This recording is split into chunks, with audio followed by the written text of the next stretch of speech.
wanted to prepare. Okay. I wanted really to prepare a very detailed PowerPoint presentation, but because of some events recently, especially today, so I got distracted, and I began having something, but I'm not even sure whether I can, share my screen. So maybe this will be just, talking. Yes, you can. Yes, you can share your screen if you want. Share screen.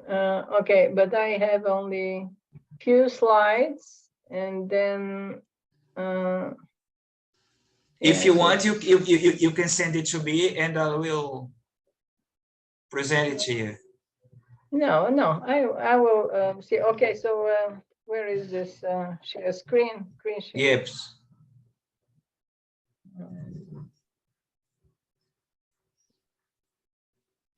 Yeah. Screen 2. Screen 2. Share. Okay. Good. It is, huh? Okay, so but I have to. It's not the first slide, so why is it not? Slideshow. Beginning. Okay. Ah. Okay. But not. No, this is not the beginning. Oh.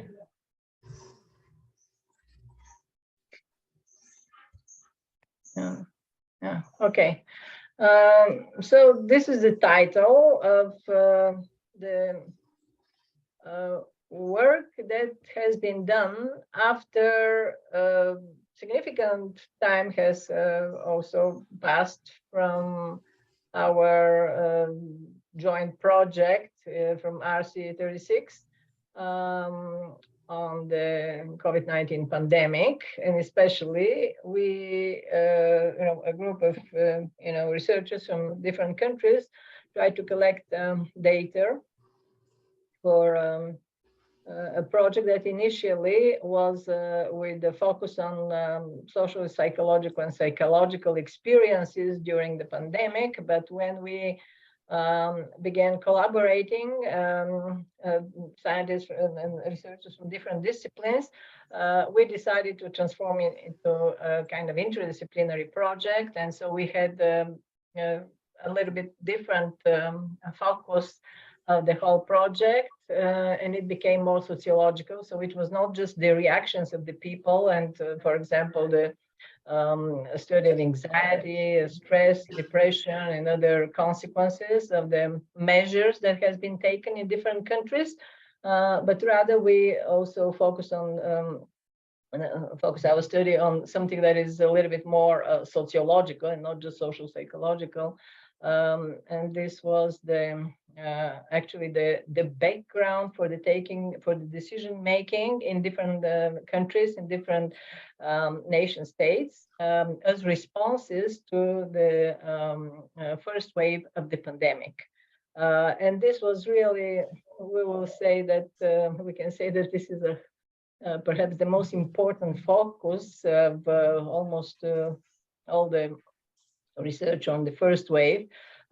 So the anxiety, the stress, and the consequences, the suffering, so to say, from the mental health problems, and the experiences of the people as a consequence of the measures taken in different countries was very important for some researchers. But basically, this was after looking at all the research done at the time, I think that this is something that was on the second place, and the priority was focused on the question why different countries took different decisions, although they were placed in one of the same situation. It was pandemic. It was a world crisis, and then we are faced with this kind of variety that really is a kind of a scientific problem. We had to find an explanation, and just have a kind of answer to the general question why people react in this way and why exactly the countries behave, why the states, different states behave in a different way. So in a sense, we had the micro-sociological projects that were focusing on social psychological issues and how people behaved and experienced this. And then we had the macro-sociological projects that were on the behavior of different states and their political decisions and anti-pandemic responses. And so the title of so maybe I should say a few words for those who didn't maybe participate in the project and do not know much about this. RC36 had the opportunity to study 7 countries, and one of them was China. Zhou Lun was the person who did this for China. So there was a common questionnaire that we distributed. So this was Bulgaria and Sweden and China and Brazil. And this was Virginia that participated also, and she collected the responses of the Brazilian participants.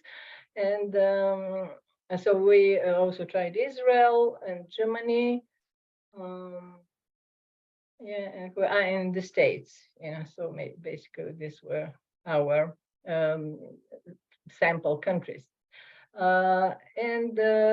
So after some time, we have tried first to produce articles about different national cases, like, for example, the case of Bulgaria, the case of Sweden, or maybe the case of other countries. We had a conference where most of our participants have presented something, and this was the forum, the sociological forum.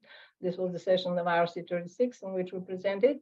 And then after this first stage of the project, so to say, that we have national interpretations of the data collected, then we went to a second stage, which was a kind of comparative studies between 2 countries that had very, very distinct approaches and that had very radically different responses to the COVID-19 pandemic. And our first case, the idea was that we can focus on these 2 countries, compare them, and have a kind of model for comparison between, in principle, countries with different responses. So in this comparative study, we chose for the comparative study Bulgaria and Sweden, because this was the initial actually plan, that we compared the 2 countries, and then it became a kind of worldwide project. But the focus was on trying to have a kind of qualitative also interpretation of the situation, perhaps have some more data on it, not just through the survey, but also include qualitative interpretations, and then perhaps go a little bit deeper, behind the scenes. So in order to study a kind of set of factors that are not just reduced to one or another disciplinary frame. And so the research on the first wave of COVID-19 pandemic had different peculiarities that we tried first to summarize and to see what can be learned from these studies. So the first thing was that the pandemic had a very characteristic image as a research object, because it was not just a kind of health crisis as initially defined, but it immediately became a social crisis. And as it was, defined by some sociologists, a social disaster at the deepest level. Why? Because we didn't have vaccines, we didn't have any means to control it. Actually, the experts said that it has never been any pandemic that could be controlled. So such kind of, global, epidemics or pandemics, the world was absolutely inexperienced in this regard. And so there was no means to that are, somehow legitimate means, or to be recommended to all countries to use in order to control the pandemic. And so first, it is a social disaster, social crisis, because there is no medication, there is no medicine, there is no vaccine, there is nothing to prevent the spread of the pandemic. And that's why the means with which the pandemic had to be controlled were defined as exclusively social in nature. And so what does it mean to control the pandemic when there is nothing else to do? To control the pandemic, it means to control the means of the coronavirus population growth. That's why we have to talk about the distance, to try to separate people from each other, try to control the public places where people come in touch with each other, they have contacts there, and so on and so forth. In this situation, although this is a kind of social crisis, it appeared that all countries have completely different responses to this social crisis that is common for everybody. And there are great varieties of national responses. And this was the terminology. When we hear response, it means that this is a kind of combined term, for policies, approaches, measures. When we say responses, this is what we understand in the context of the studies on pandemic. So the focus of the first studies was basically on the embeddedness of decision-making processes, on the reasons why the different, states around the world have taken different decisions. And two factors were explicitly made very have attracted more attention than any other factors, and this was the difference in social political orders and the cultural orders, or the different orientations that the countries have. So these were the two factors, political or cultural, that were considered to be responsible for the type of the measures or the type of responses that the different states will have. And what can be learned from this COVID-19 research? So first, it can be learned. We have, learned this at the beginning, that actually all of a sudden, the most advanced countries in the world, and the countries that we normally consider to be the countries where life is much better because, there are welfare states and there is democracy and people are free, and the people are taken care of, and they, can count on the state for taking care of their needs and their health problems. All of a sudden, these countries appear to be the most vulnerable, and these are the most vulnerable type of societies, according to the preliminary research. So they are, in some cases, they are defined as the individualistic societies, which are also modern societies. So they are at a disadvantage because of the individualistic mindset, which means that these are societies that do not so much have concerns about the others, about the community, about the whole, and they are more, concerned about their own well-being, focus on themselves.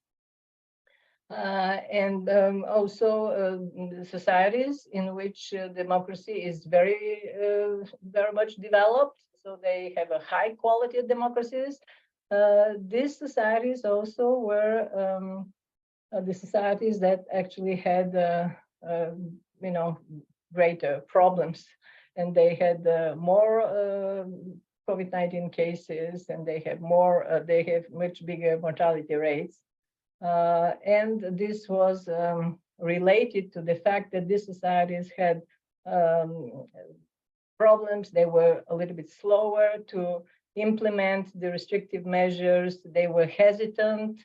They had to have a kind of trade-off, for their democratic values had to be compromised, and so because they encountered this kind of obstacles, so actually they were the societies that suffered most from the first wave, during the first wave of the pandemic.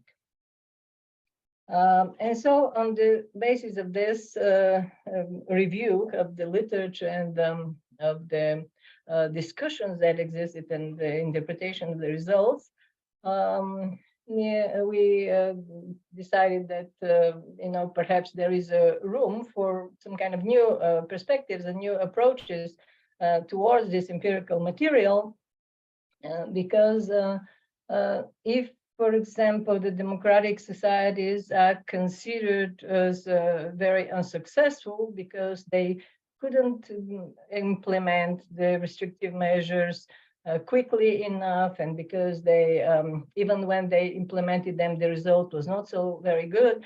So our idea was that perhaps then the reason is that the democratic societies had to have they had to have a kind of custom response, some kind of response that particularly fits their situation. That is not just a kind of general response that we can apply. There is no such kind of general response that we can apply to absolutely every country, regardless of the cultural type, regardless of the socio-political orientation, regardless of the history, perhaps, regardless of the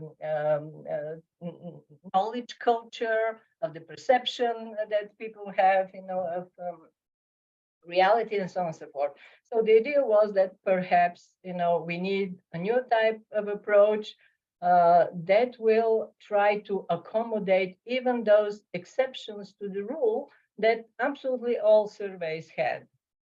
There is no survey on pandemic, on the responses to pandemic, which really can say that, okay, we found the general rule and this rule applies to all the countries. There are always exceptions.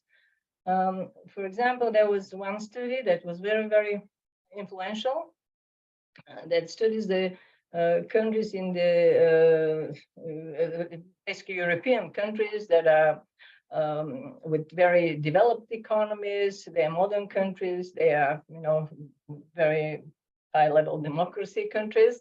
But regardless of all this, they didn't have time to invest and didn't have the possibility to invest some resources in order to explore what is the best, perhaps, policy, but they rather copied each other's decisions. And so they were influenced by their neighbors, by, for example, other more authoritative players, in the economic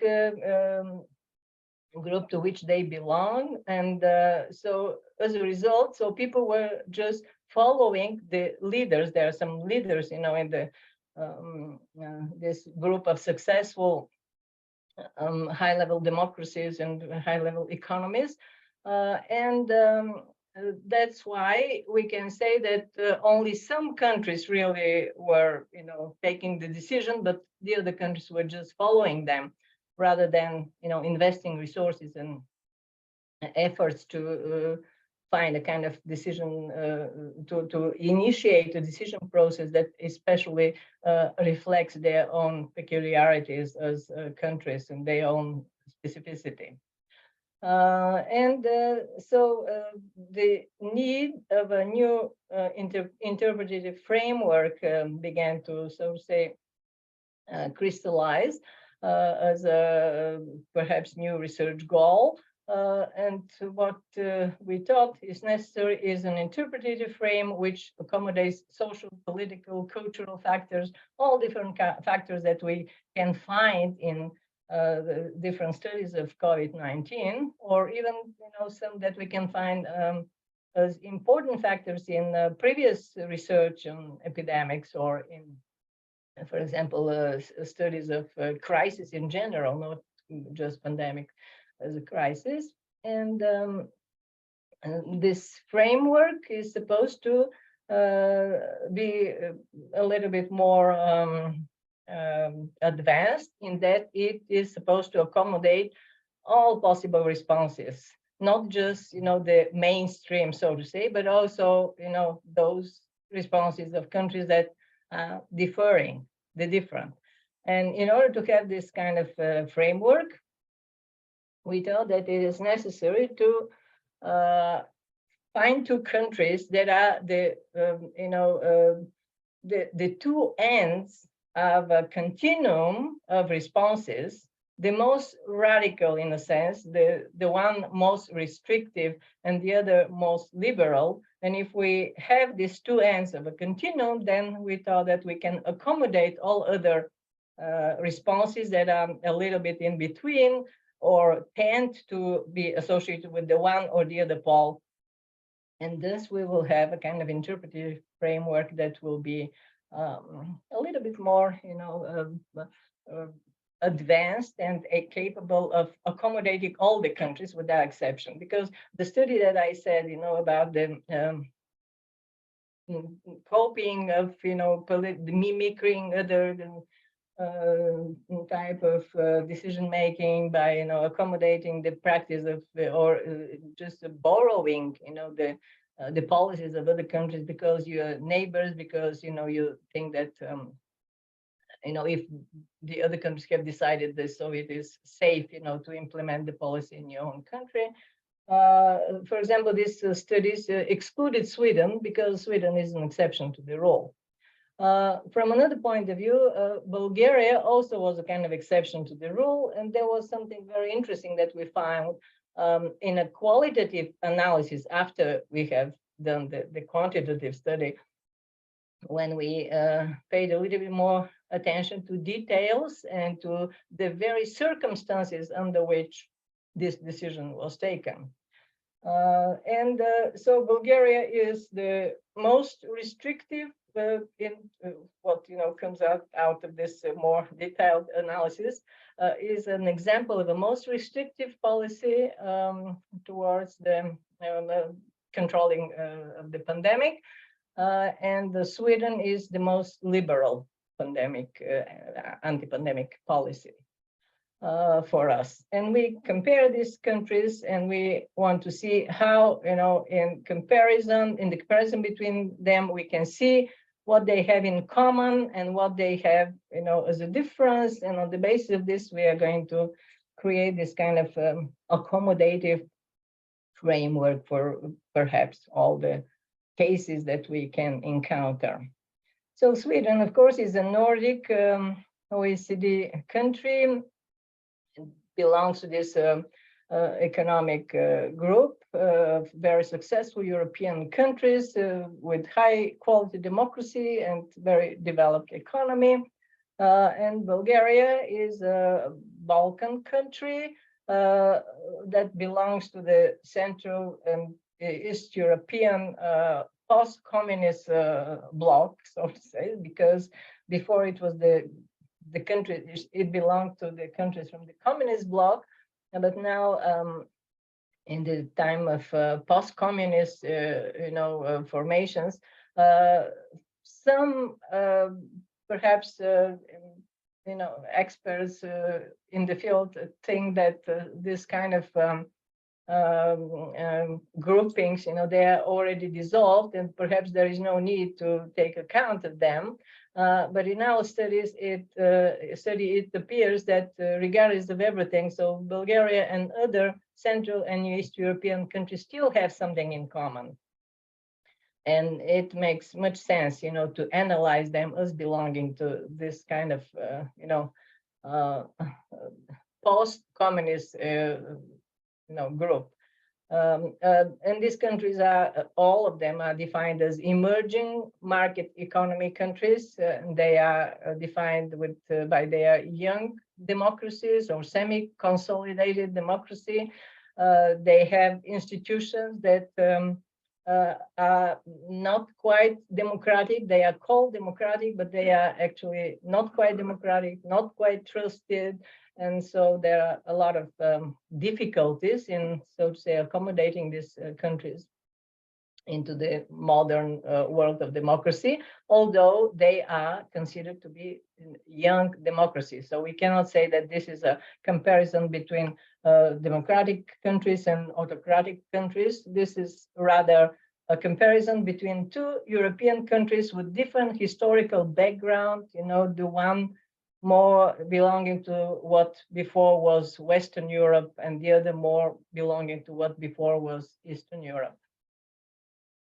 And so our focus was on the general issues concerning how the management approaches of the two sample countries were both similar and different, but not primarily how they are similar and different, different from other countries.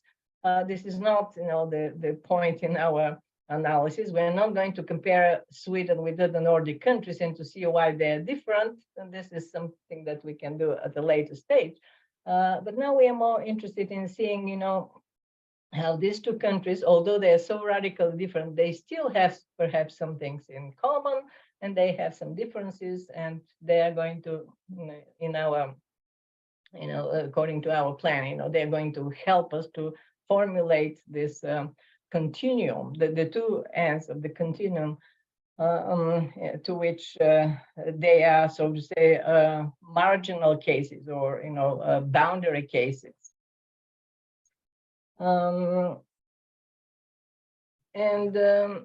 So we have identified on the basis of the review of the existing literature. So we are not the first researchers that consider that there are two types of measures in general. But there are perhaps at least 5, 6 different naming of this kind of controversy or kind of pair of controversial measures. And for us, the terminology is perhaps a little bit, it can be problematic because liberal today has a lot of different meanings, and it is a bit difficult to strip it from the previous meaning and invest in it a new meaning, but we still consider that this is the most appropriate term. So we are speaking about liberal and restrictive models for controlling the pandemic, or these are liberal and restrictive responses, liberal and restrictive approaches that, of course, are in our model. They are determined not just by political factors, as some can consider that, liberal, this is what it means. It's from political science. So they have a little bit deeper meaning, and they also include cultural and social factors that and values that are normally not included in the question about the difference between liberal and conservative or restrictive. And so there is no doubt about this, that Sweden is the model, so to say, for this liberal policy, liberal approach. And we know that it is connected with advisory policy, recommendations, moderate restrictions, like wash hands, keep a distance, and so on and so forth. So there are a lot of peculiarities of this perception that is embodied in this kind of approach, embedded in the approach, and so that the pandemic is a natural problem. It's almost like a climate change. And of course, there are some consequences from this type of thinking. This means that, as we will see later, I will emphasize this, that there is no use of the military vocabulary, and there is no use in any kind of political messaging or discourse of the metaphor of pandemic as a kind of war against the virus. So there was never in any point of the development of the pandemic any use of this kind of metaphor, while the normal discourse was that this is a natural problem. We have to behave in a different way. Like, for example, if you're going to the mountain and there is a kind of weather condition that is a little bit, dangerous, for mountaineers and people who are going to be there. So we, warn them to take measures. If they're not prepared, they should not go there because it's dangerous and so on and so forth. And the same thing is the natural situation with the virus, that there are places where, people can get, infected. And so the point is just don't go there, don't do this, don't do that. This is a kind of instruction that every smart person should follow, because this is the matter. The matter is how do you protect your personal health, and not so much a measure of controlling of the social situation, the public space, and so that people will be prevented from meeting each other, from being close to each other, and so on and so forth. So this is the idea behind this kind of interpretation. So it's not the restriction of individual behavior, but it's restriction of the public space, of this social continuum situation, and not so much, the individual. And of course, the model presupposes self-reliance. You have to trust yourself. You have to rely on yourself, being capable of taking care of yourself, being very observant, reflective, following, so to say, the listening, so to say, to your body, seeing whether you have symptoms, and in this case, you are the first, so to say, medical, so to say, expert who examine, the case, and so you can have a very immediate and preliminary, awareness of the situation, whether you are getting sick or not.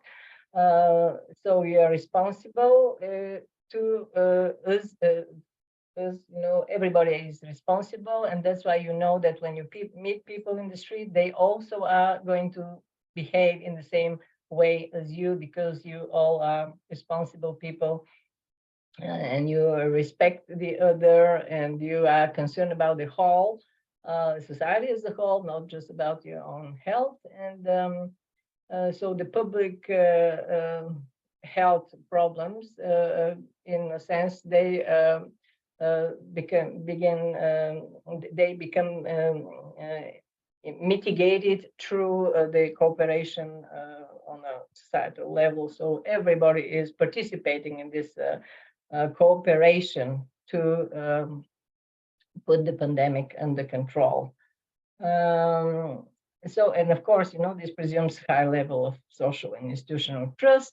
Here I can perhaps I can mention this, that there was at the beginning some kind of very studious attention paid to the question about trust, social institutional trust, but then the research interest in this topic declined, basically because it was emphasized that perhaps this is a case only that concerns Sweden, and maybe it's not necessary to take into account this criteria when it comes to other countries, where normally, even in very very high quality democracies, the level of trust in institutional trust in the social institutions and in the interpersonal trust is normally very low. And so that's why it's not necessary to include this criteria when we are studying COVID.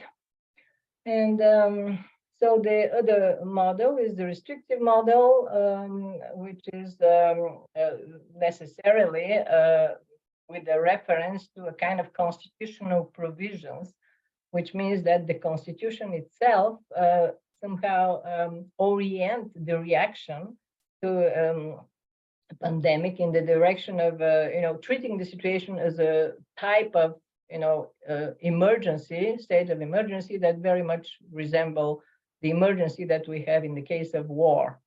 And in the case of Bulgaria, this is explicitly, it's very clear because in the constitution, the state of emergency is explicitly defined as something that takes place when we have war. It's martial law and pandemic. So pandemic is, in a sense, put on the same level as war when it comes to decision making and responses to such kind of crisis. It's the same type of crisis.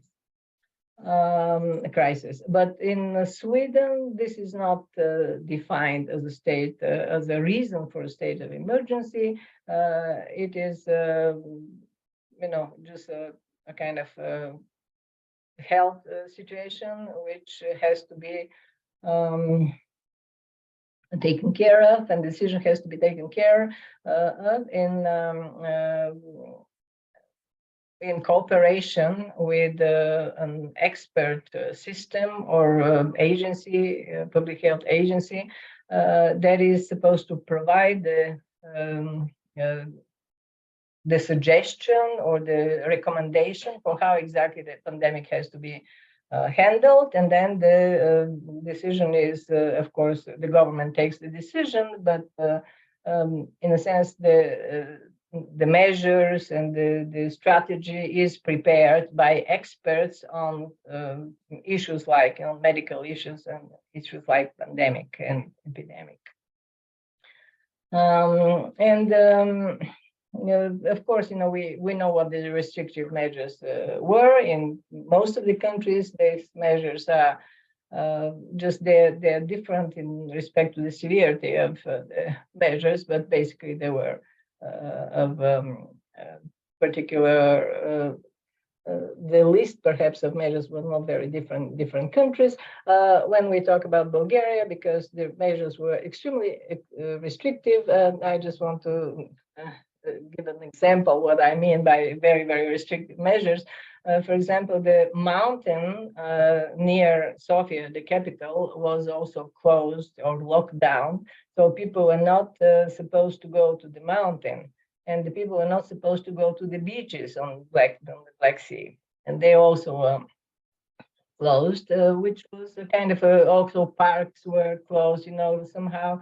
This is a little bit more acceptable, but all kind of recreational centers inside and outside, absolutely everything was closed. So the lockdown was really very efficient, and I will say a kind of total of the very beginning, and eventually it became loosened, so it was not so restrictive.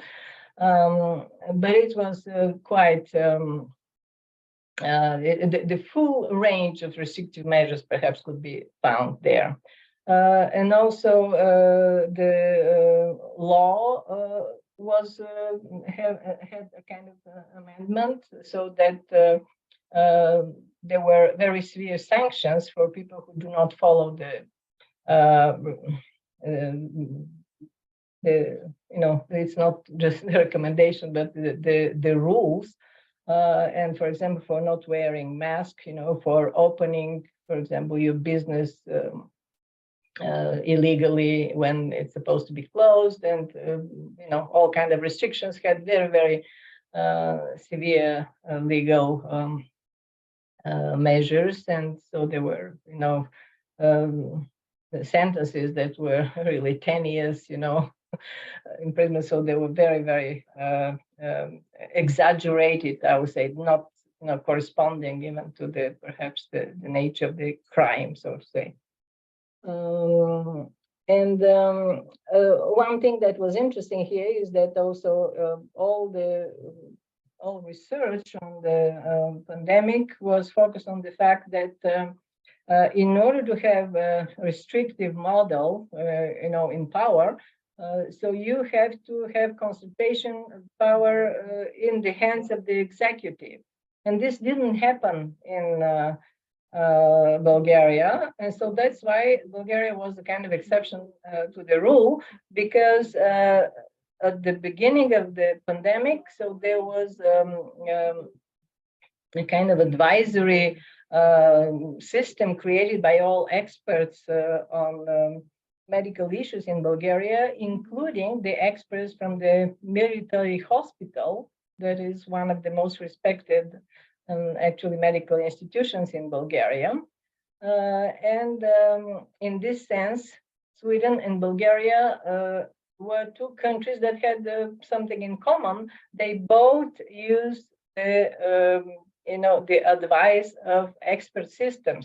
And in this sense, they both had a kind of decentralization of power. The power was not in the hand of the executives, but rather in the hands of the expert systems.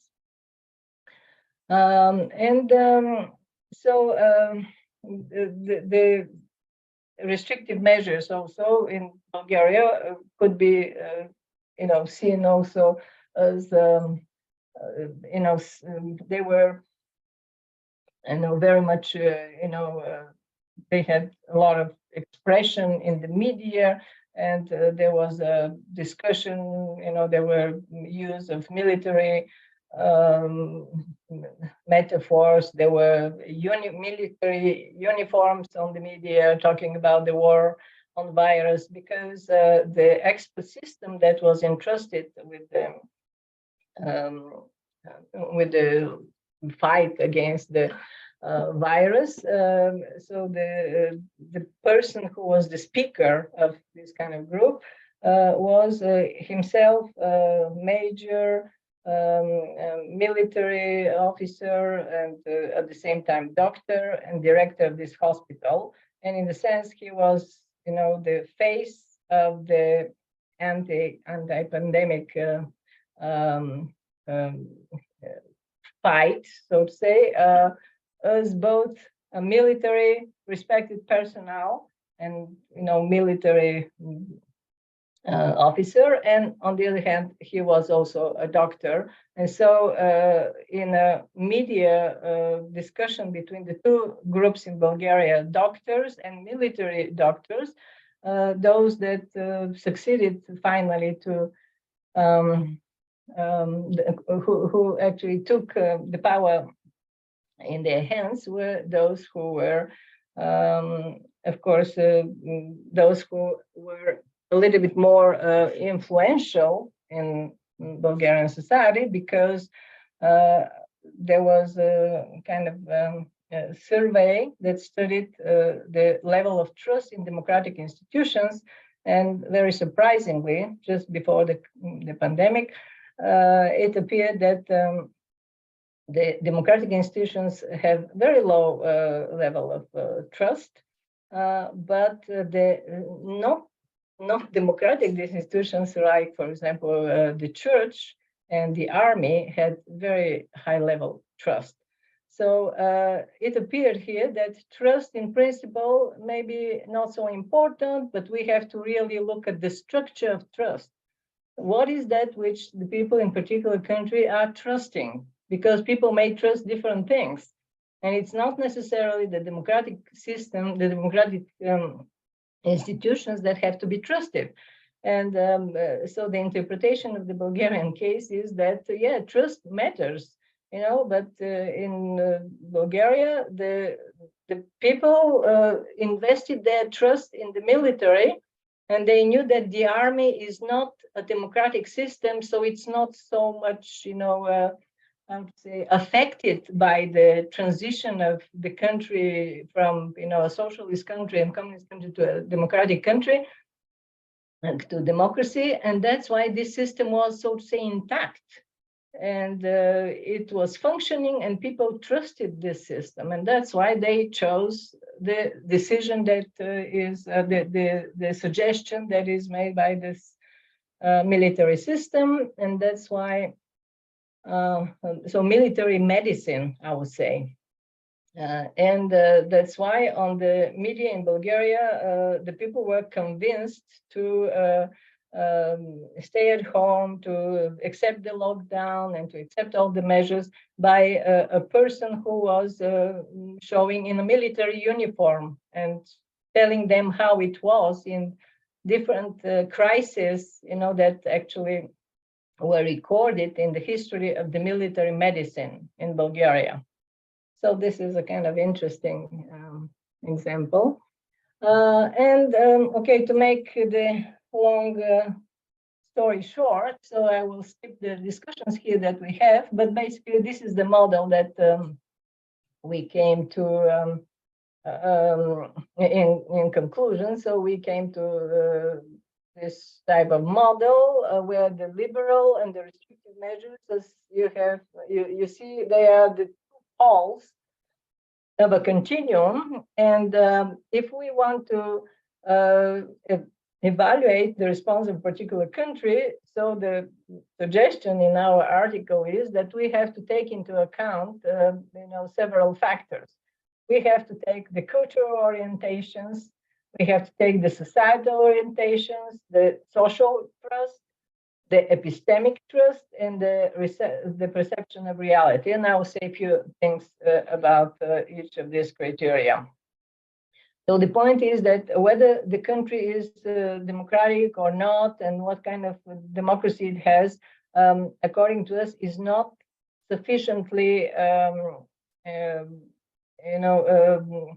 it's not effective, criteria by which we can distinguish between the different policies that the countries, have adopted or will have to adopt as representatives of this kind of type of democracies, but rather we think that there are different factors that have to be taken into account. So cultural orientations, what do we mean here? Of course, we here have reviewed the literature on the difference between collectivistic and individualistic types of cultural orientations, and in particular, in our case, we define Sweden as a individualistic, but individualistically oriented culture, but with horizontal orientation. So this is individualistic horizontal cultural orientation that has the features typical for the liberal measures that I have, noted above. And this is the culture that is counting on people having self-reliance, on being responsible, on having interpersonal trust, on being very much concerned about the whole, the common, good. And this is also a country that is, so these people are very responsible and disciplined. They have social trust. They trust the institutions. They have, according to the surveys just before and during the pandemic. So the Swedish public health agency really had a very high level of trust, according to the results. So people really thought that, the measures that have been recommended are really the most appropriate measures for their type of culture and attitudes and their, style of life and their values. So in both countries, however, in Bulgaria and in Sweden, people appreciated the measures, and they actually were, approving of the measures that were accepted, that were implemented. Which means that it is not, just trust in principle or culture in principle, but we have to look at the cultural profile of the particular country. And in Bulgaria, after especially the transformation of 1990, and so the direction towards democracy, the new evaluation of the cultural orientation of the country is already a vertical individualistic society. So which means that it looks more from a particular point of view. And if you are interested in cultural differences, it's radically different from Sweden, and it's more like other countries in which hierarchy is very important. self-interest, competition, and individualism in the sense of trying to promote yourself, take a kind of advantage of the situation, become more successful than the others. And this society is also, this cultural orientation also is responsible perhaps for the type of democracy which has, recorded levels of low social trust. So you see how these criteria are, actually interwoven. They are difficult to separate even from each other. So the type of democracy that we have, if this is a strong democracy or weak democracy, also has to be defined further in respect to its cultural orientation and in respect to, for example, the level of trust and which institutions are the most trusted. And so this is the cultural orientation, but also there is something that we call societal orientation.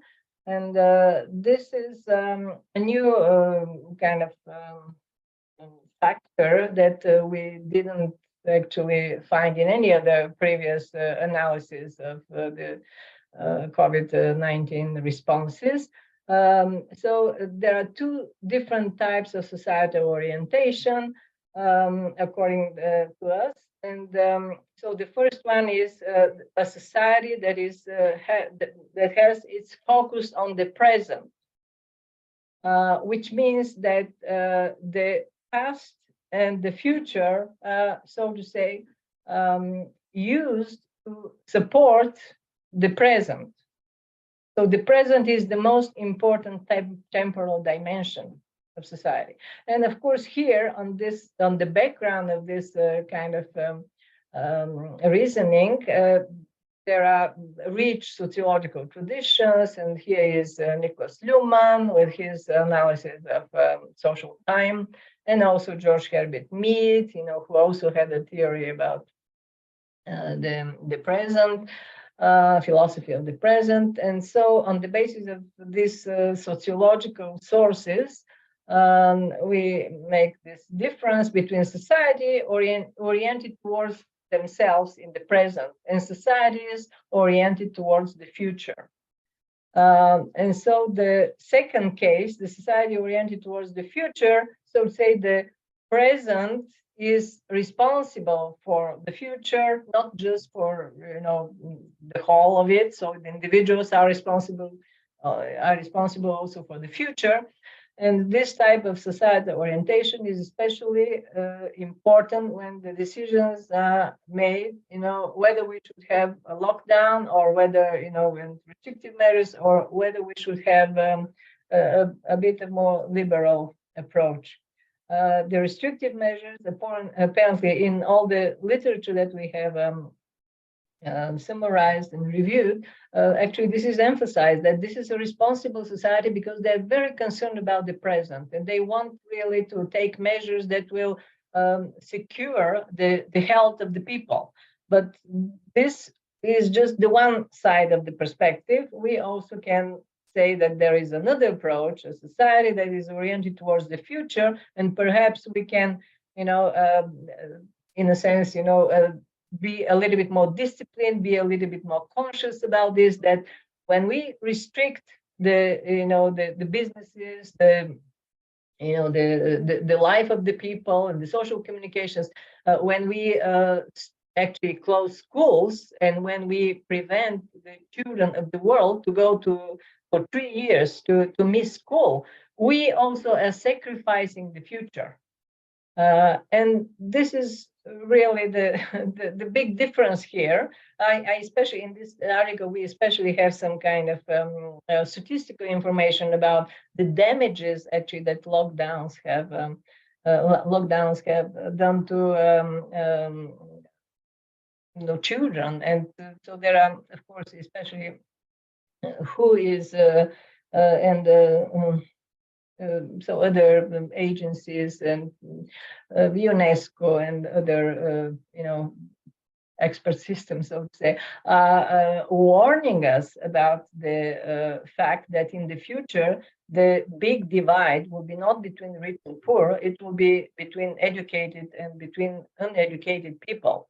Because some people, so trillions of hours of teaching are not given to the children, which means that there is a big problem here with the future, so to say, of the population of the earth. This is about societal orientation, so orientation toward the present or the future, social trust. These are the two types of social trust: interpersonal and institutional trust. So here, as I said, we suggest that we should look at all kind of institutions, trust in all kind of institutions, and not just in the democratic institutions, because for example, the church also can be an important factor in some societies. It has some kind of status, and it has a lot of power still, to organize, to define the values of particular people. This is the social trust, but we included here another criteria, which is epistemic trust. And epistemic trust has to do with the trust that the people have in different kind of knowledge.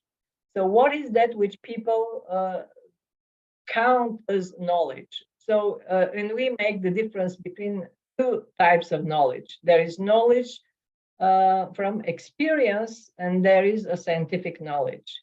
And the Swedish, so the liberal approach, the Swedish case is, very exemplary in this regard. They were referring all the time, they were referring to this evidence-based approach.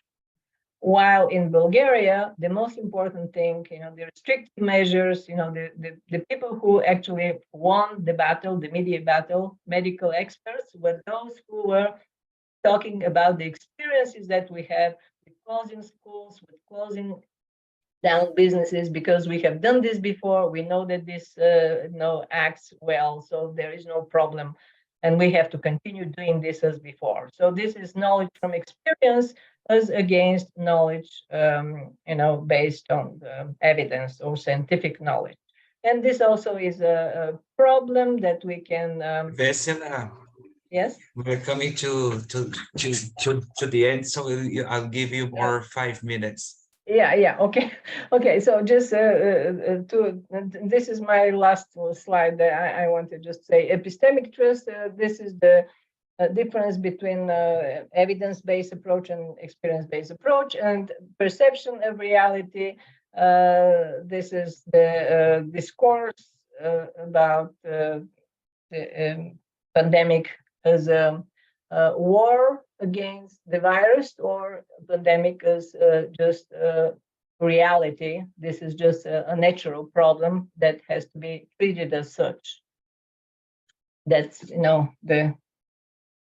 the presentation. So thank you very much for your attention. I apologize for not being very organized, so I didn't have the time actually to put my slides together. So that's why it was a little bit, exprompt. So I'm sorry. Yeah. Thank you. Very good, excellent. I note down some questions and commentaries, but as I am the organizer, I will open first questions to anyone. So whoever wants to comment or to pose a question to Vessela about the work, please feel free to do so. Can I stop sharing somehow? Yes. Stop share. Okay, I found it. Okay.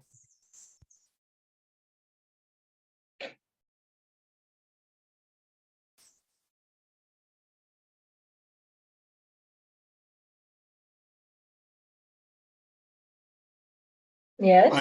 I'll throw a question in. Thank you so much for the presentation. And really, I just wanted to ask if you could tell us maybe a little bit more about the qualitative, quantitative approach and the sort of data the means for acquiring the data. So what kinds of questions are you asking that get at questions or answers about cultural orientations, societal orientations, or what are the kind of things that people are saying about their reasons for doing or not doing certain things? I didn't prepare the questionnaire here for discussion because I thought that it's more about the qualitative aspect of the new study that we have. But the previous study was based on some kind of so it was a study that was based on psychologically proved methodics. You know, they had something about anxiety, about optimism, which is, you know, social trust, how much you trust the other, with the questions that you know, were we didn't invent any questions. We just took this from you know, methodics that already existed, and this is a little bit so basically psychological surveys that were very similar around the world. We had a question about whether what is the, for example, what is the biggest danger for you, just to see how much people are aware about the consequences of the COVID. And so it appears that in Bulgaria, for example, the most people were afraid of the economic consequences, and in Sweden, were the people were mostly afraid of the COVID itself as a disease. And in Sweden, the people also had concern about the social situation, and in Bulgaria, they didn't have any such significant concern. And this was interesting because at the same time, we have a question whether the people approve of the measures, and it appeared that those who approve of the measures in Bulgaria, they also are most afraid that the economic situation will be, you know, very. So the situation will be very disastrous after a while, but they agreed with the lockdown and they trusted the measures and said that really this is the best that can be done. But we're talking only about the first wave. You know, after that, you know, people just lost patience, and so it was really very difficult to control them. And there were more, you know, violations of the rules, and people were sentenced, you know, because they couldn't keep up with the restrictive measures. And then we had questions about coping strategies, you know, how people are actually dealing with different situations, especially their attitudes towards, you know, different values, like, for example, visiting friends, or whether, you know, their social contacts were, you know, suffering. I don't have the questionnaire in front of me, and it was 2020, so I'm not very much prepared to answer this question. But we had a study. It is in Swedish, of course, but the first study on Sweden, and we're preparing kind of, you know, more modified version of a quantitative study that is a comparative study between Sweden and Bulgaria, which is not published yet. But so what else was there? So Jaun also was there. Do you remember, Jaun, which were the different inventories that were used? And Hofstede, of course, was one about the cultures. You know, there were questions there. There were a lot of questions. It was a very long questionnaire. And we also had something about online working from home, you know, how it is, you know, to be isolated, and how it is to, and, you know, how they experience, you know, this kind of combination between private, public, you know, mixture of private and public realms, and so on. So, yeah. So, Jaun, do you remember something of the questionnaire, maybe you can add something. Yes, I think we had I remember it being in actually four sections, and the first one is 10 pandemic specific question on a 1 to 10 Likert scale. Well, 1 to 10 is not a Likert scale, but on a 1 to 10 scale, measuring basically your evaluation of the pandemic. How do you evaluate the measure? How do you evaluate the virus? What do you think about this? What do you think about that within the frame of the pandemic? And then I think the second session is a sort of, I don't know, world value survey kind of thing, where it measured I think the horizontal and vertical cultural aspect that Vessela just talked about. It was a 20-ish question session. It's about very specific thing about value, I think, which could be used as a cultural measurement.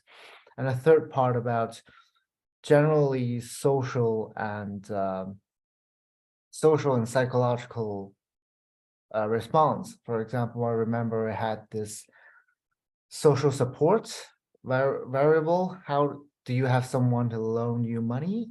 And they have 4 questions for subjective well-being, which is commonly used in psychology and sociology. And that's the third session, is more lean towards sociology and psychology, I think. And the last part is that Vessela just talked about, is about working from home. How do you think about that? Is it better? Is it worse? And what is your thoughts? Have you been working better? And what is the reason for you feeling better to work at home, and so on and so forth? I think so. That's about summarizing the survey we had. Yeah, and thank you, Jean-Luc. And the qualitative, was just after we have seen the results, and most of the surveys that have been done around, they actually have very similar questions, and so we are not very much differing in this regard from other questionnaires.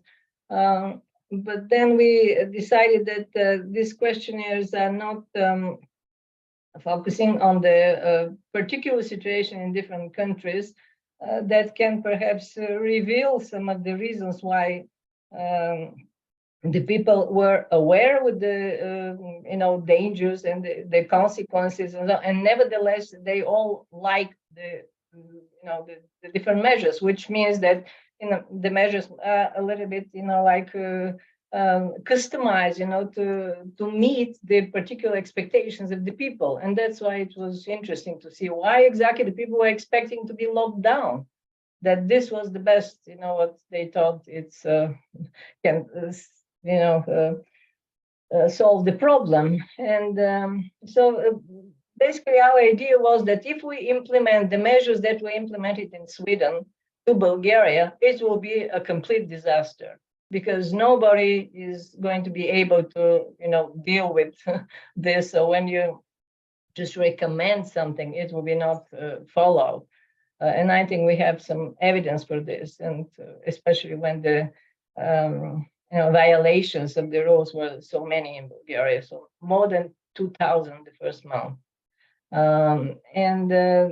So we thought also that if the restrictive measures were implemented in Sweden, perhaps the result will be much more disastrous than it was.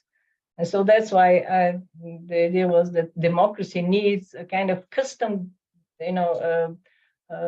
measure or response for it, for itself, and not to borrow. For example, if we borrow the restrictive measures that are very good for some type of countries like autocracies or countries with a low level of democracies, it doesn't mean that democracies, good democracies, are failing the test, because this is not a measure that's supposed to be implemented there.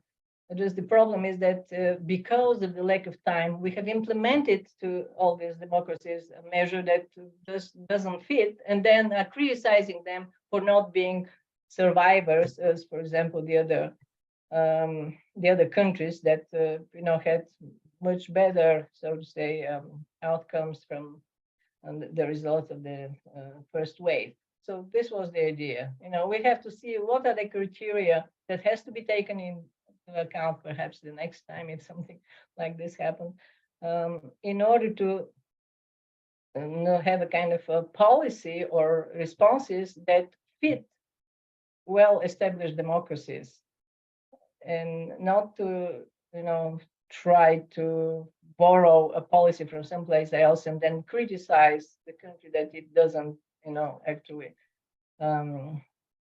so the democracy is not flexible enough to implement this kind of policy. This was is this the answer of the question that you're asking? It is, thank you, yeah.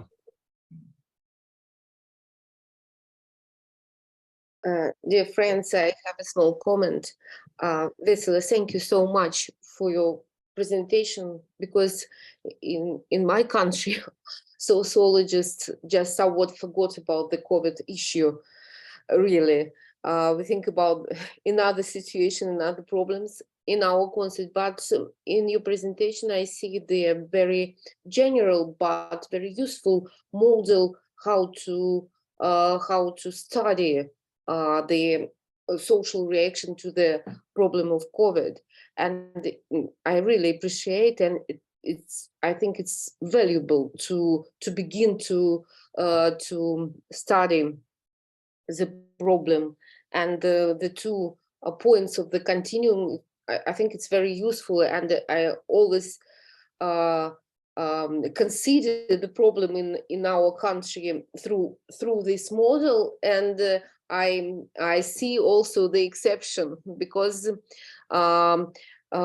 surprisingly we have no any military rhetoric during pandemic, but the consequence of all the pandemic situation was the electronic state, electronic service for the people in our country.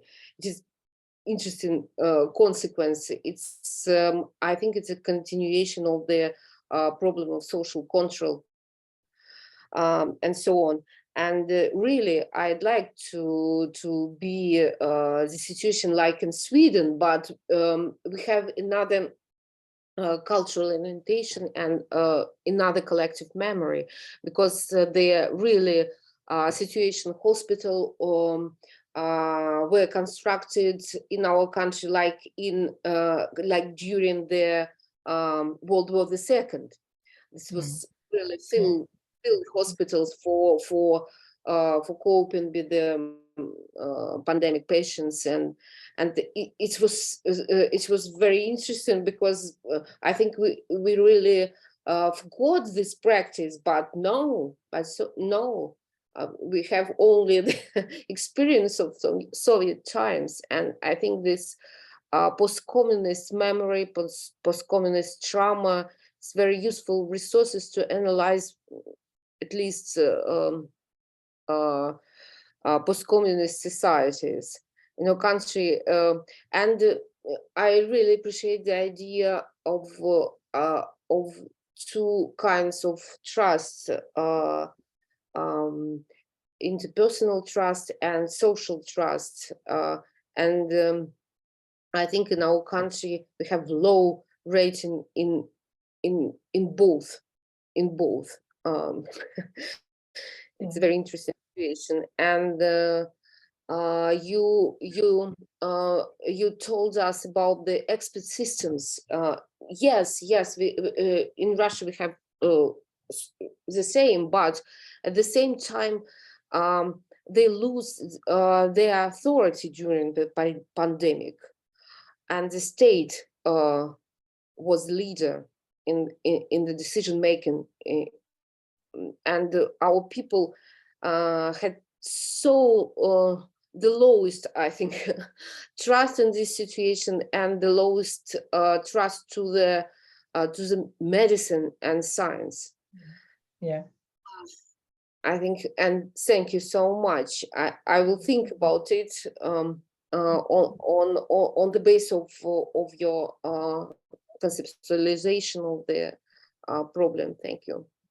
May I just ask you a question regarding epistemic trust? How do you define your situation there? Is this more like evidence-based trust or experience-based trust?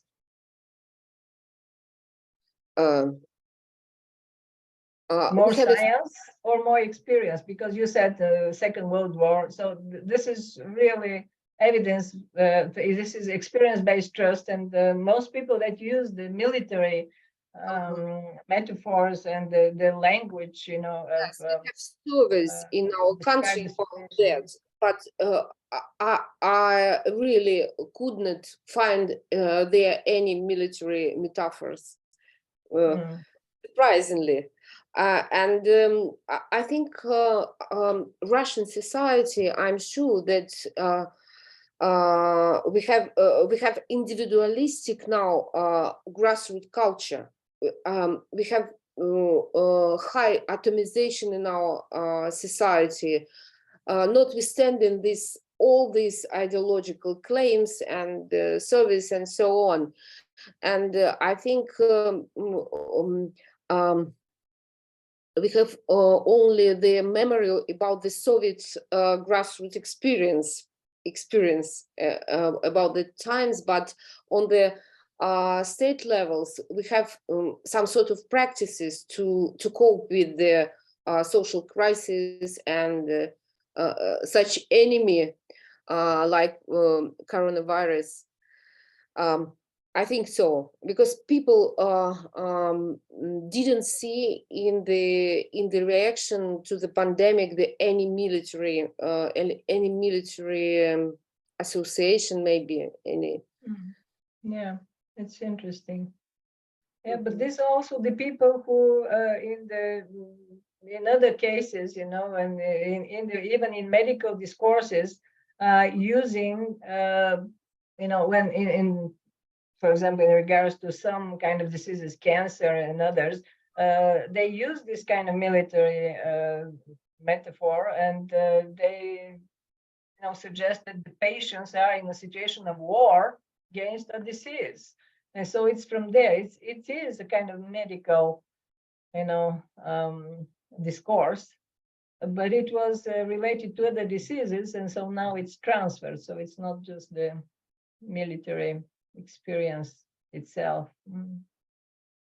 But paradoxically, we have a conflict, and during the pandemic, I think we have some sort of mobilization of the whole society, but not cooperation, in different sense. In different sense. Yeah, it's a very interesting, you know, possibility to inquire about the a qualitative comparative analysis, just to see what is the background for the decision that has been taken and why exactly the military vocabulary and the metaphors were not used, which is a kind of exception.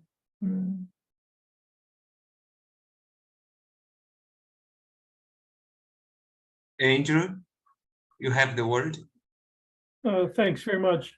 Yeah, thanks for the presentation, and thank you for the discussion so far as well. I'll be brief.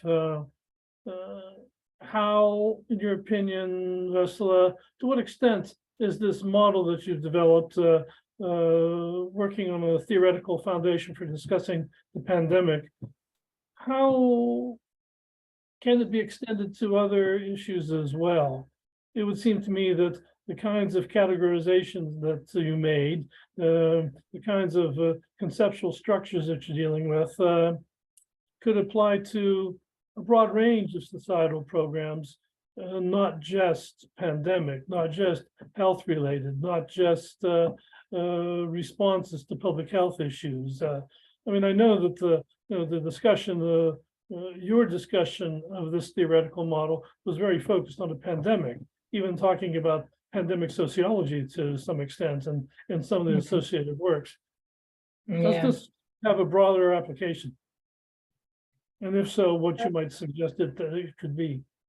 Yes, I think that actually we can talk about perhaps some kind of possibility to extend this model and just talk about crisis. It can be health crisis in principle. What kind of factors actually are, to be taken under account when we are preparing responses to different crises, perhaps not disasters, but maybe some kind of respects, because disasters and crises are very different phenomena. Disasters we more talk about natural disasters, and they are coming after the crisis. This is the outcome of the crisis. But I think that maybe this can be extended to count for crisis in general.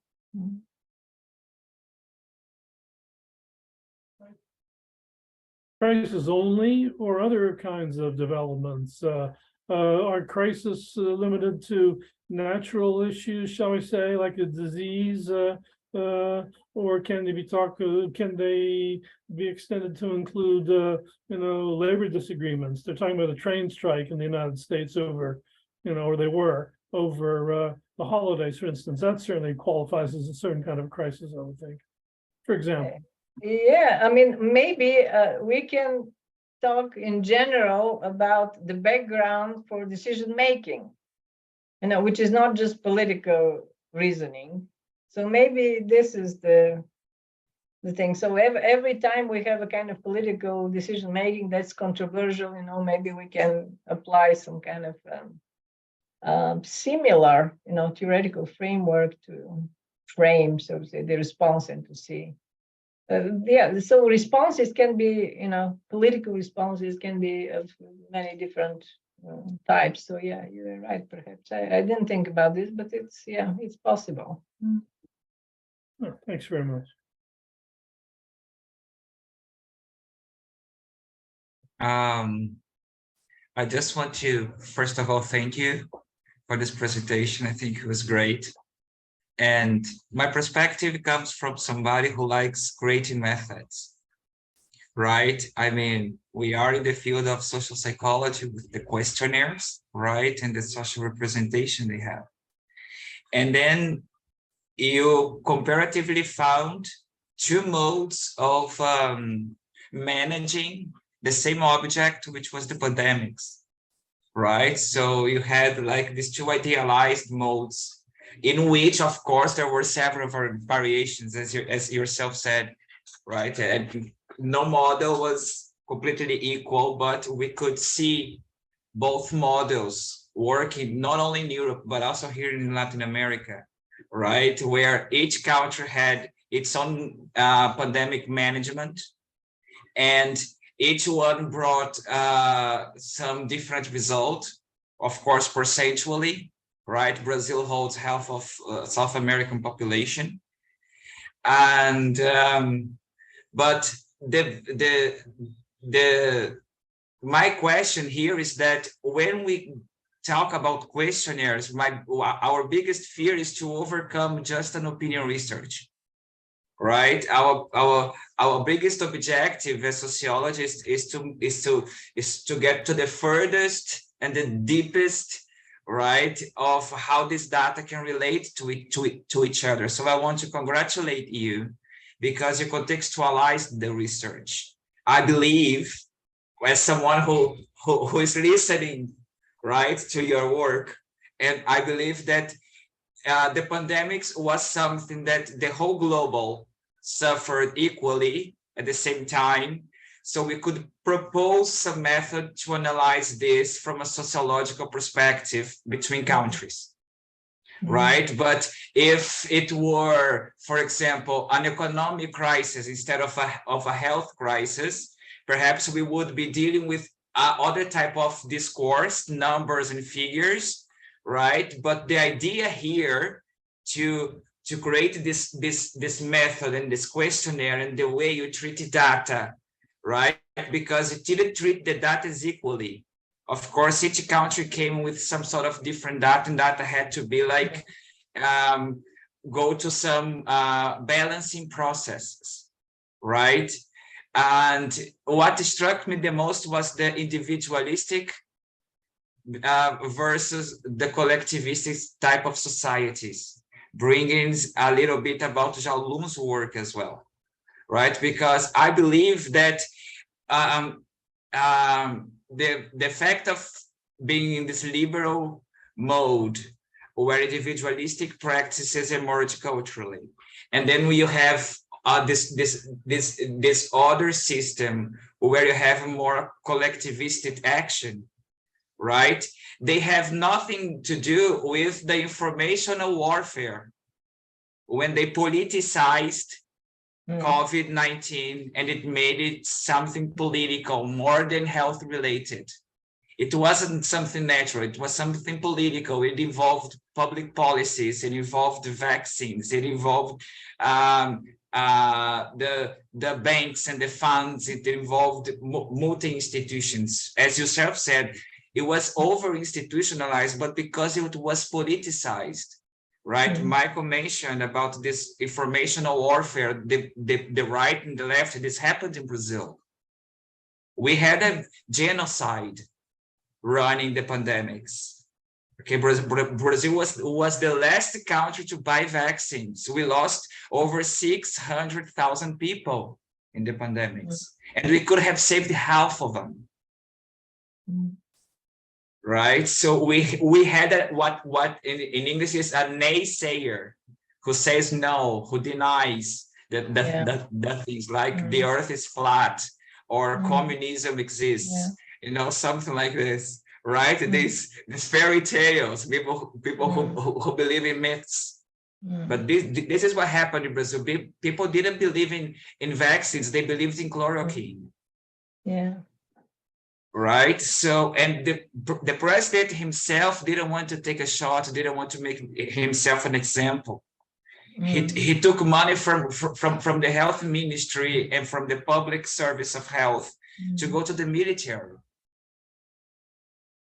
So it was very difficult, because when you said this, the executive branch takes control, right? And because we are in urgent mode, we are in emergency, so we can state disorder nationally, that we have more freedom to assign resources, right? So they enjoyed that, to steal money like crazy. It has never seen so many public funds going somewhere you don't know, so much some public money. And I believe that we are found, Brazil is so stratified that we are found nationally in one method and regionally in the second method. Because locally, regionally, we had to act collectivistically. We had to inform each other, the neighbors. We had to overcome these institutionalized divides. Do you understand? So I believe that the modes you've presented brilliantly, we have to see them carefully, because some countries, they are so big and they are so stratified that perhaps locally they have one shape, it's more constructivist, and perhaps nationally they are more liberal, as you said, more deterministic. So I just want to thank you very much about this, and wanted to hear more about this social psychology involved in the method, in the questionnaire, because it's really interesting. Yeah, I just wanted to add that exactly epistemic trust was included. Basically, the idea came from the question about vaccines. Because in Bulgaria as well, people don't want to be vaccinated. So they think that, this is a kind of, the government is manipulating us. And so we all will be dead soon. So nobody wants vaccines. And so it goes, hand in hand with this. So a kind of mistrust, of the government, but trust in other things. So better be locked down, and, all the economy collapse than, having a vaccine. And so it's really interesting. Epistemic, who do you trust? You think that new things in science, and so this is something bad, so bad things are going to happen. Let's better have something that we know from before that it works. It's a matter of chance also, but let's take the chance.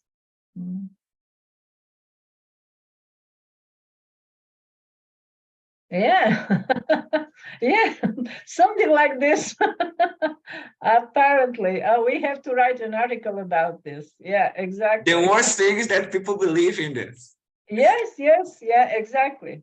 The same thing is perhaps all over the world. It's interesting.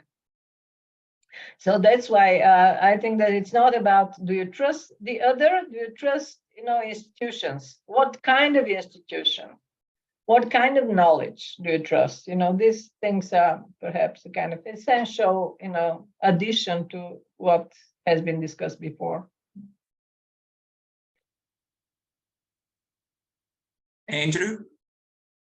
Yeah. If I could just make a quick comment, my impression in Bulgaria was that it was very much a question of in which organizations do you trust, but it also was very much a question of which organizations do you actively distrust,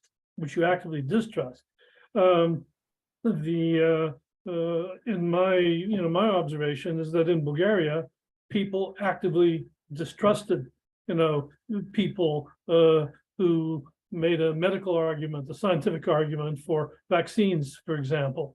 They would go online and they'd read something on, Facebook or whatever they do, right? And they would gather evidence, so to speak, of why they should distrust, a presenter, someone they see in the media, someone presenting themselves as an expert, a virologist, or someone who was a public health specialist talking about vaccines and epidemics and pandemics and so on.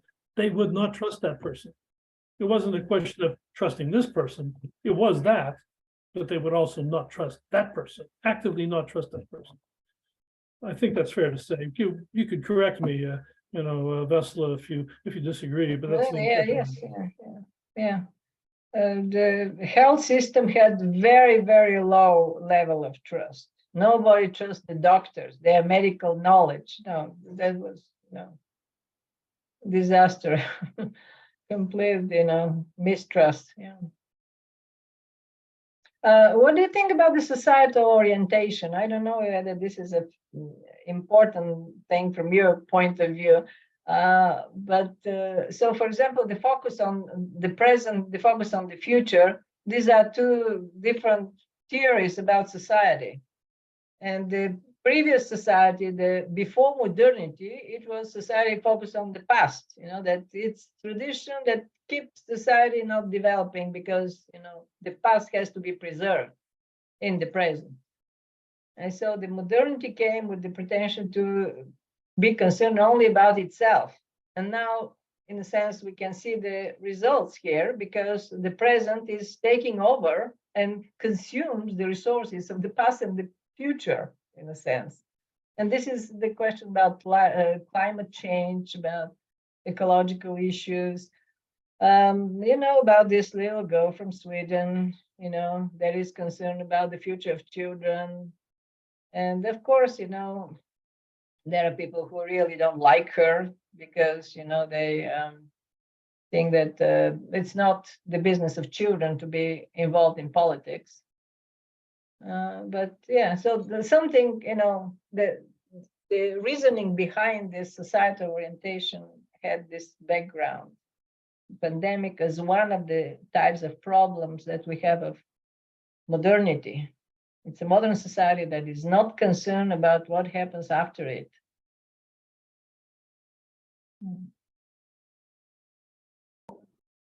If I could make a comment, I think that's one of the more interesting points, one of the most interesting points in your discussion, actually.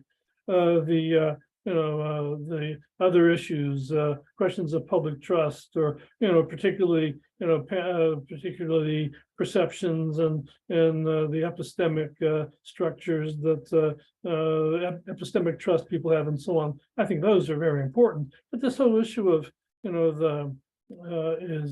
this whole issue of whether it's oriented to the future, oriented to the past, what the present consumes in keeping itself in reproducing itself, and so on. I mean, I think these are very I would say unique topics that are not frequently discussed. And I mean, I think that it's I think it's a significant contribution to society, philosophy of history, not to mention questions of modernity and so forth. Just developing something like that, I think would be very, very interesting. And it would gather a lot of interest, I would think. Yeah. I would like to add, everybody who is interested in this, just check what you can find online, UNICEF, UNESCO, so just about the education of children. This is a disaster, and nobody talks about this. There are hundreds of thousands of schools that are not reopened. They were just closed. And what happens with these children? So they're talking about not the digital divide. This is this kind of educational divide. And I also, the case in Bulgaria also is very much to a point in this regard, because there was a tradition here. There is a tradition to close schools when the first, kid sneezes, and then you close school. And for weeks and months, children are not allowed to go to school because the health is the most important thing, the health of the children.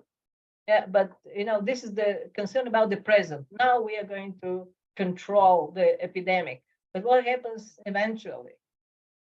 So we have to think about the measures that we are implementing, and especially this can be a concern, whether these measures are oriented towards a future, or just whatever happens after us, it doesn't matter. Now we have to make ourselves safe.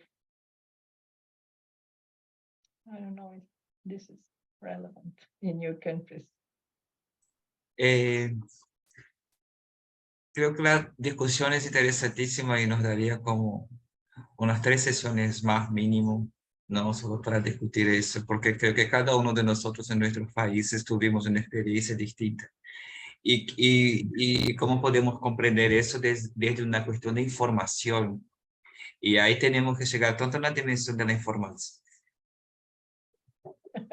We don't understand this language. I'm sorry, I started speaking Spanish for some reason. I don't It know was why. very interesting, but I don't know why. I believe it's just because I have Spanish in my head so much, because I've been reading it in the hospital. Yeah. I started speaking Spanish. I'm so sorry. Shaolun is laughing. You Well, should we remind must him. know You should that see you're how long speaking time to it somebody takes. else. I'm so sorry. I'm so sorry. It's so many languages in my head. I believe that each one of us in our own countries, we had this unique experience with the pandemics, and then we can fit it into one of these models, and we can always relate to it on an informational level, right? Because we can always see on the newspapers about some collectivities who have refused vaccines, who do not believe in research and development, who did not believe about this global speed at buying vaccines, who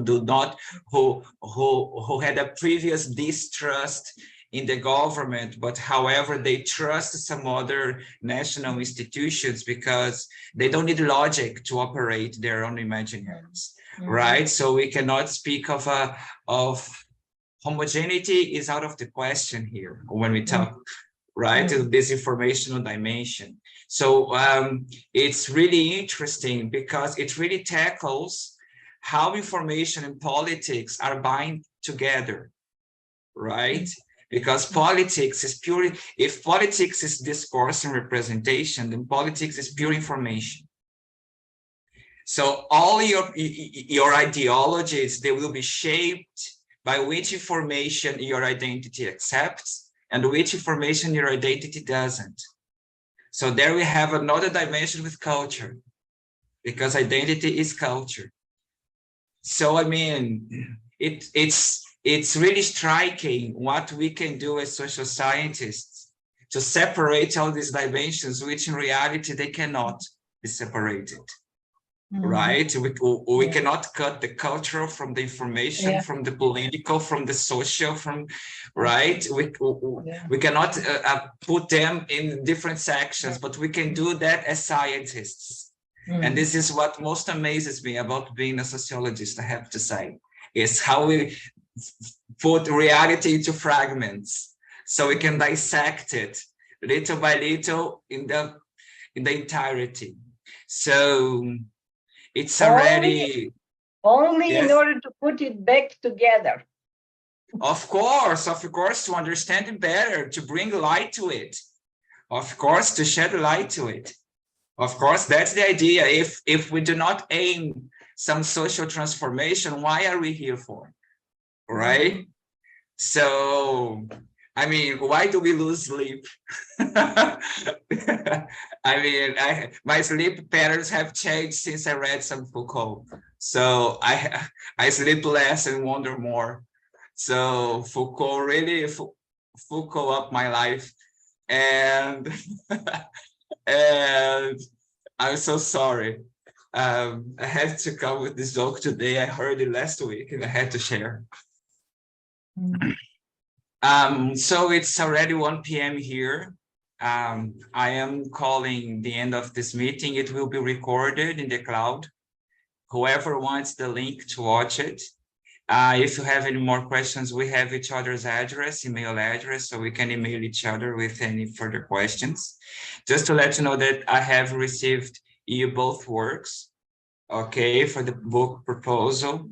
I have also Miriam Adelman's and Enrique Quagliato's work for the book proposal, plus mine, okay? So we are going to have a very nice publication next year. Quick question. Do we have a name for the book? I'm constantly writing. What? Do we have a name for our coming book yet? So far is Social Alienation, a book series. Volume 1, Volume 2, Volume 3, so far, but you can always give suggestions, because of course we're going to create the book proposal. It's going to go back to you with changes or with anything, and then you guys will see it, we'll give you okay, we'll do the first edit, and then we go back. There is always this book process, right?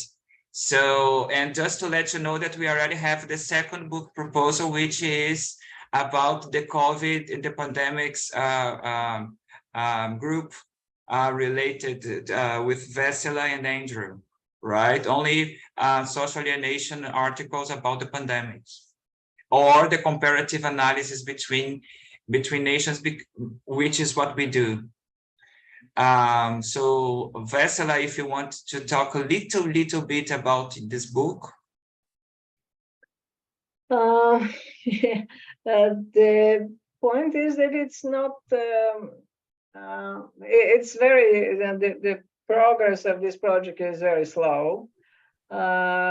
We count on the fact that somehow the enthusiasm of writing about COVID is diminishing, and it's a kind of wave itself.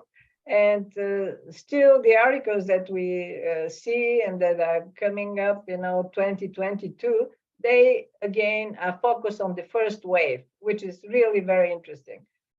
So maybe the next generation of such articles will be focused on the COVID as a whole, but because now it is not considered as a kind of a pandemic from the past, it's still going on, and people still are getting sick and have vaccines, and even with the vaccines, they again get COVID and so on. It's really a kind of a confused situation. We don't know exactly when it is going to finish.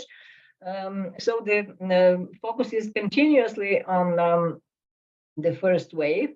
And here, after this article that now, I submitted for publication, so we'll see what happens with it. So the idea is that we also go further and try to prepare articles that compare different countries in respect to this criteria, if the model is found interesting enough. And the idea is that different countries can prepare a kind of qualitative, and on the basis of qualitative analysis, a kind of profile for their country, during the COVID. What about the cultural orientation? What about the societal orientation? What about social trust, epistemic trust, perception of reality, and what kind of decisions were taken? And so this was I think that my task was that we have a kind of model that can integrate all these different, contributions from different countries, and not just to come from a kind of center with one thing that should be implemented to every possible empirical material, but we need people who were experiencing COVID, so from a kind of participant observation position. This have to be the people who are preparing this report about their countries during the first wave.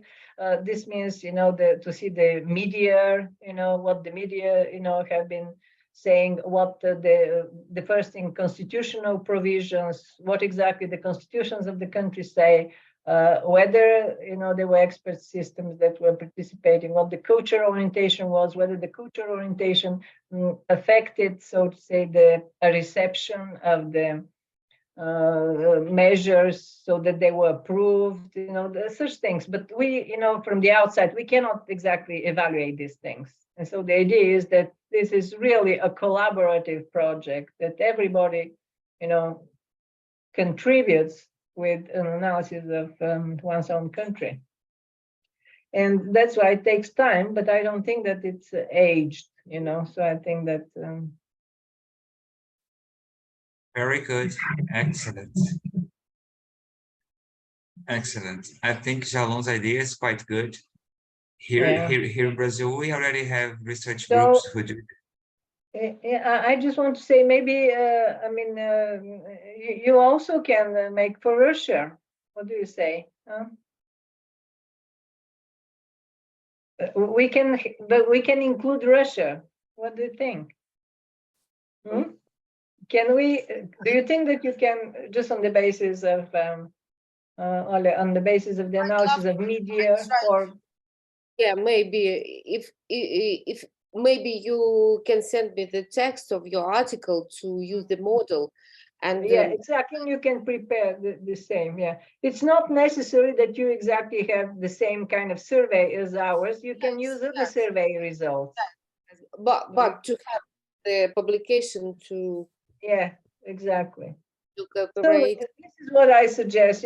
First we have to see if we have this publication, then perhaps this will be a kind of more or less a structure of an article, and everybody can produce, his own profile, country profile.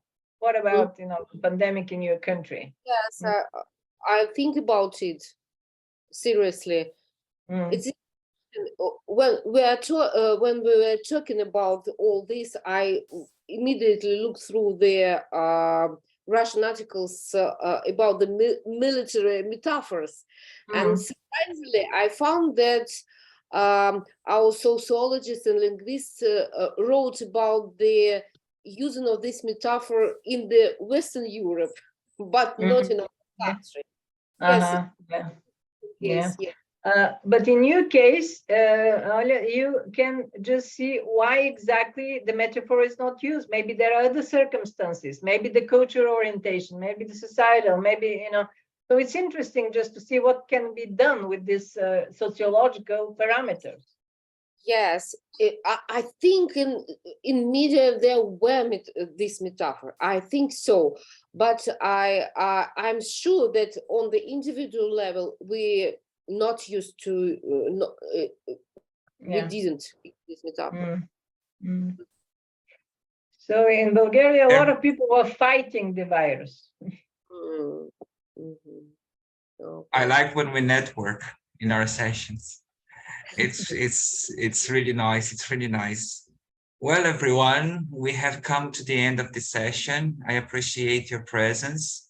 You've met Michael. Michael is one of our future presenters, but I think he's the next presenter from the January session. And I just wish you all happy holidays, right? May you have beautiful holidays with the families. May it be peaceful. And may 2023 bring everything good for all of us, right? And see you all next year, I guess, Thank you. right? Well, Thank In you our so. 5th session. Thank you so much. all Very, the best, all the best to all of you for the holidays, wherever you are, whatever the holiday is, summer, winter, whatever it is. May it be very good for you and the opening to something better next year. So, yeah. thanks. I especially want to Humberto. thank Humberto. It's Yes, a great contribution, Humberto. You're such a good leader. You're organizing this, and so we really had very interesting discussions here that, you know, I couldn't imagine just having a better, so to say, audience here to present. Very active, very engaged. So thank you very much. It is, you know, your credit actually for putting together this group. So thank you very much. Thank you for letting me. indeed. Right, Indeed. Andrew, excuse me, did I interrupt you, Andrew? You wanted to say No, something? no, I was just saying, I agree with you entirely. I was about to, excuse me, I was about to say the same thing, more or less. Thanks, Humberto, for everything, right? So, you know, you've made quite a contribution, you know, with, you know, this Talking Alienation series of seminars, right? So Yeah. you needed something like this, so. Yeah. Thank you all for being here. And you're a very positive person. Thank you for that. Yeah. Indeed, indeed. And you all are very Always. good participants. Thank you very much for being here. It's very important to have an audience, not just to speak to yourself. Really very nice. Humberto, I hope that, you know, you continue the next year with even greater plans than this year. So everything. Oh, yes, I'll be in Spain. I'll be closer. Oh, good. From April to September. It's because I think you hadn't arrived when I told them. From Spain to September, I'll be at the Complutense de Madrid. Okay. Yeah, there you And can practice your Spanish.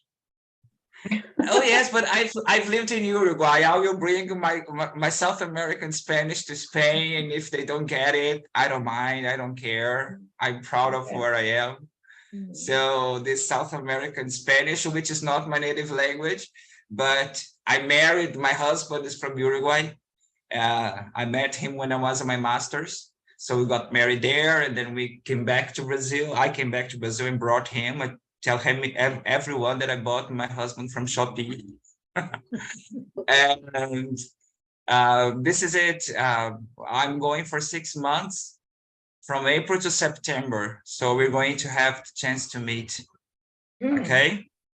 Okay. Well, that's Madrid, the University of Madrid is, of course, where the ISA is also headquartered, more or less, right?